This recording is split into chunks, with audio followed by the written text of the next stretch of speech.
Kenapa menolak? Yang merasa bukan talenta saya aja. Pertama itu. Terus kedua, saya merasa lebih bisa bekerja leluasa di DPR. Kalau misalnya gini, kalau misalnya di Kemenaker gitu ya, di Kemenaker, lalu saya bicara apa? Buruh, jam kerja, cuti, apa yang terkait dengan buruh. Nggak bisa bicara tentang tanah rakyat. Kalau saya di agraria, saya bicara tentang tanah, tentang segala macam, tapi tidak bisa bicara tentang hal lain, tentang buruh dan sebagainya. Di mana saya bisa bicara tentang semuanya? Ya di DPR. Pemilihan menterinya ini unik ya. Artinya Pak Joko Widodo ini di sini melibatkan masyarakat. Misalnya dia memanggil menteri, kan, calon menteri, kan, terus ada di medsos, kan bisa beri komen. Prosesnya sebenarnya pemanggilan menteri ini, Pak Joko Widodo ini sudah melibatkan masyarakat, terutama di medsos. Karena kan setiap dipanggil tuh di detik ada kan. Hanya entah kenapa, saya mulai mengerti sedikit sifat Jokowi. Semakin dia didesak untuk memilih seseorang, orang itu pasti tidak dipilihnya. Jokowi seperti membangun sistem alarm dalam keputusannya bahwa semakin orang itu dipromosikan berlebihan, pasti ada udang di balik bakwan.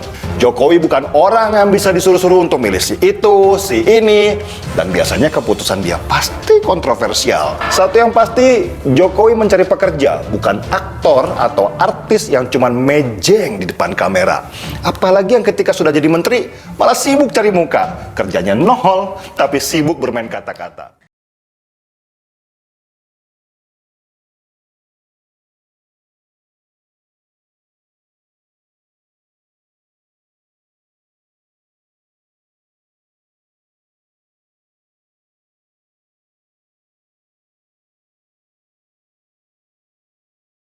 Meski sudah menolak, dia menegaskan belum mengetahui jabatan apa yang ditawarkan Jokowi.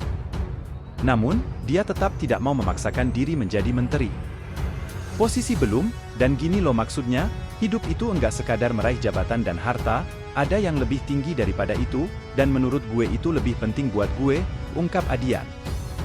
Menurutnya ada tugas yang lebih penting dari sekadar jabatan menteri. Salah satunya adalah dengan menjalani hidup sebagai manusia. Menjalankan tugas kita sebagai manusia, ucapnya. Sebelumnya, Adian sempat menjelaskan perihal pertemuan empat mata dengan Presiden Joko Widodo atau Jokowi pada Agustus lalu di Istana. Dalam pertemuan tersebut, Adian diminta menjadi menteri di kabinet mendatang di pemerintah Jokowi. Adian membenarkan hal tersebut bahwa dirinya memang diminta menjadi menteri oleh Jokowi. Sudah bertemu dengan Jokowi. Diminta jadi menteri, dan saya 4 kali bilang, ampun Pak Presiden, saya tidak punya talenta jadi birokrat. Politikus PDI Perjuangan Adian Napitupulu mengaku sudah menolak tawaran jabatan menteri periode 2019 hingga 2024 dari Presiden Joko Widodo atau Jokowi. Alasannya, Adian merasa tidak memiliki talenta untuk duduk di posisi tersebut.